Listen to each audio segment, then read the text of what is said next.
Con el argumento en general, voy de acuerdo con Scarlett. Gran parte de las personas que practican la clínica escogen algo porque les gusta, porque les llama la atención, porque sienten que es lo correcto. Inclusive hay gente que escoge sus intervenciones porque cree que son las correctas. Ya lo he dicho en otros videos, a mí me parece absurda la guerra de enfoques, de hecho ese fue uno de los primeros contactos que yo tuve con Scarlett y su contenido. Puede negar que la psicología basada en evidencias funciona. El problema con el discurso que manejan ciertos defensores de la psicología basada en evidencia, haciendo chistorete con lo que dice Scarlett, algunos inquisidores de la psicología basada en evidencia, es que, y esto de la mano del discurso actual, pareciera que la ciencia es la resolución a todos los problemas del hombre y que la ciencia brinda verdades absolutas. Y pues bueno, eso sabemos que no es cierto. La realidad es que toda persona que se dedica a la clínica debe de estar enfocada en resolver el malestar que el paciente trae. Esto no le autoriza a hacer cualquier cosa. Como diría Lacan, el psicoanalista es más libre en su táctica que en su estrategia y su política. La política del psicoanálisis tiene que ver con la cuestión del deseo, también con la cuestión del lazo social. La estrategia está basada por el campo de la transferencia, por el campo de la historia y del discurso del sujeto, por la forma en la cual está viviendo, lo que en terapias contextuales llaman contexto. Y por último, la táctica habla del cómo hacer las cosas, cómo hacer las intervenciones. En los 5 o 6 años que tengo funcionando como supervisor clínico, o sea, supervisando la clínica de otros, me he encontrado que hay una gran dificultad en terminar de entender qué es lo que está ocurriendo con los casos. Y en muchas ocasiones es por un déficit en su formación. Cuando tú recién sales de la carrera o recién sales de alguna maestría, no necesariamente sabes qué hacer con cierto tipo de casos. Psicosis, anorexias, abusos, entre muchos otros. Y por eso es fundamental la supervisión y una lectura clara y en apego al caso y a la realidad del sujeto que viene al consultorio. En muchas ocasiones, al momento de supervisar un caso, yo le menciono a mis supervisantes cuál es la línea lógica del caso, cuál es la estructura a partir de la cual se está presentando el caso, y sobre eso propongo intervenciones o formas de puntuar ciertos elementos, y a veces les doy más de 5 formas de decir las cosas. A veces menos, obviamente, a veces son una, a veces son dos. En el entendido también de que cada persona va desarrollando un estilo específico de clínica, un estilo específico de intervenir, por más que su forma de atender pacientes esté en apego a un manual. Lo pongo de esta forma, una vez que entiendes la estructura a partir de la cual se construye un vehículo, un carro, puedes construir una gran gama de manifestaciones, de imágenes, de presentaciones de un carro. Por eso el análisis funcional de la conducta aparece como una nueva propuesta y yo he tenido supervisiones con personas de este enfoque. Por supervisiones, entiéndase que nos ponemos a construir que con las intervenciones del caso. Partimos ideas, diálogos, formas de intervenir. Dicho en otras palabras, instrumentalizamos tecnologías a partir de dar cuenta de cuál es la estructura del caso con el cual nos estamos encontrando. Ya que en definitiva no es lo mismo trabajar una adicción en un paciente con una neurosis que en un paciente psicótico. No es lo mismo trabajar una cuestión de abuso con una persona que tiene una red de apoyo consistente a con una persona que esté en una situación de alta vulnerabilidad.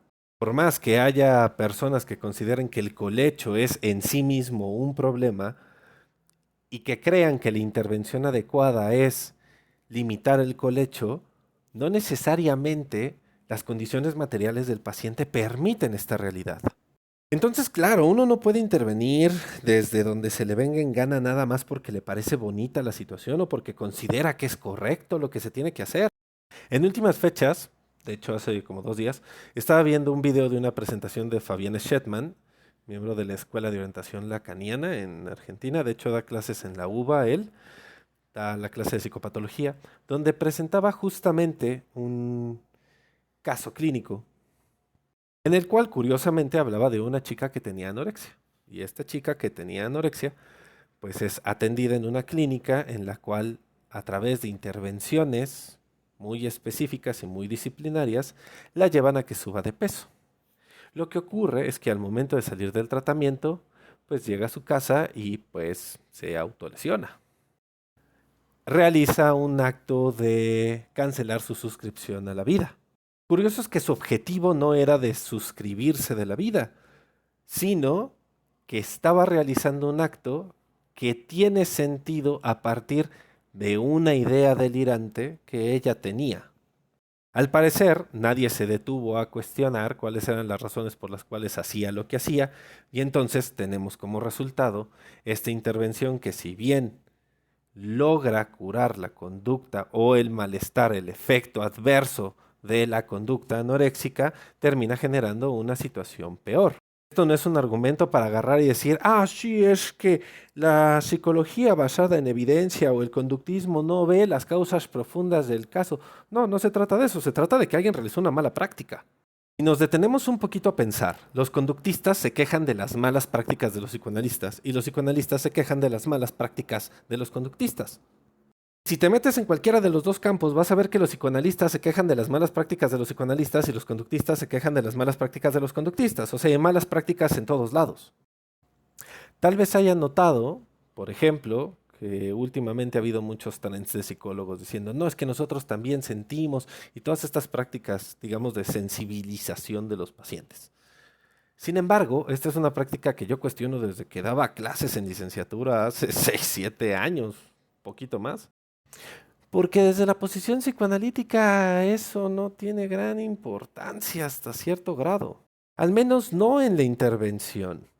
Claro que tiene importancia para que uno se forme como analista, para que uno se detenga a analizar por qué le afecta, cómo es que le afecta, qué es lo que le implica ese tipo de situaciones donde un paciente de repente desaparece, no regresa, todas esas preguntas, qué con su desempeño, etcétera.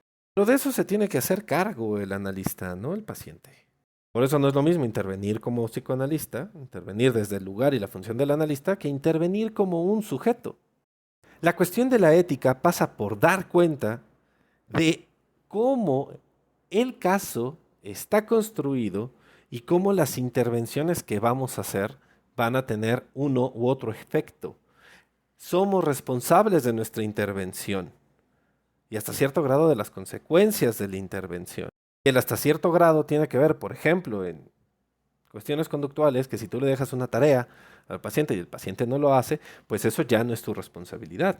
Si tú haces una intervención con un paciente que apunta, no lo sé, a una desalienación y el paciente insiste en alienarse, pues bueno, no es tanto tu problema, no es tanto tu responsabilidad.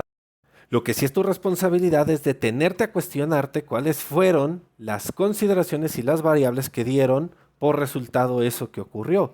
Y entonces volver a analizar, a entender, sean las conductas, sea el discurso, sea la posición del sujeto, etcétera, qué es lo que está ocurriendo con ese caso para entonces sí construir una intervención que sea eficiente. Por eso para mí el argumento de que si algo es pseudociencia o no es pseudociencia o si es ciencia del tipo de ciencia que tú quieras, porque a estas alturas creo que cualquier persona que hable de ciencia sabe que no hay un solo tipo de ciencia, no me es tan importante, ya me cansé, ya me agoté de esa discusión. Si vamos a hablar de clínica, vamos a hablar de cómo se efectúa la clínica hoy en día, cuáles son los fenómenos que desde nuestra trinchera cansamos a ver y entonces abrir espacios de diálogo para ver qué podemos aprender unos de otros. Que claro que podemos aprender mutuamente. El psicoanálisis no es una forma de intervenir, es una manera de pensar, de leer, de escuchar, de construir el caso y las intervenciones correspondientes a ese caso. Asociación libre como técnica de investigación es una joya, pero en algún momento vas a tener que decirle algo al paciente. Vas a tener que hacer algo. Tal vez sea por eso que el psicoanálisis es un acto, es una praxis. Saludos a Scarlett y a todos los demás que tienen el tiempo y la dedicación de preguntarse por su clínica y hacer los cambios que son necesarios. Saludos. Postdata, y sí digo todo esto como psicoanalista.